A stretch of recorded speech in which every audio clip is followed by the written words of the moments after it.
रहिवाशांना अन्य ठिकाणी स्थलांतरित केलंच पाहिजे हा दृष्टिकोन राज्य शासनाचा आहे, माननीय उपमुख्यमंत्री महोदयांचा आहे, माननीय मुख्यमंत्री महोदयांचाही आहे। तर त्या दृष्टिकोनातून आमचं नियोजन सुरू आहे।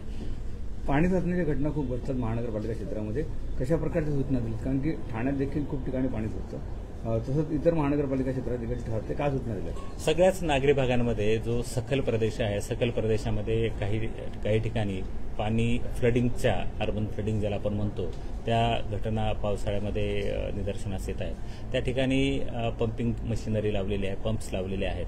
त्याचसोबत लोकांना अवेअरनेसच्या संदर्भामध्ये जेव्हा पावसाची इंटेन्सिटी जुलै महिन्यामध्ये वाढते आणि एका विशिष्ट मर्यादेपेक्षा पाऊस एका दिवसामध्ये किंवा कमी वेळामध्ये येतो, त्यावेळेला लोकांना माहिती आणि प्रसिद्धीच्या माध्यमातून आवश्यकतेनुसारच घराबाहेर पडावं अशा संदर्भातली अवेअरनेसची सूचनाही सगळ्या महानगरपालिका आणि ग्रामीण स्तरामध्ये दिलेली आहे। सर, उद्या मावठील होणार आहे, ठाण्याची देखील निवड करण्यात आलेली आहे, कशा प्रकारच्या सूचना तुम्ही दिलेल्या आहेत महानगरपालिका क्षेत्रामध्ये? सगळ्याच महानगरपालिका क्षेत्रामध्ये ही मावठीलची पूर्ण तयारी झालेली आहे।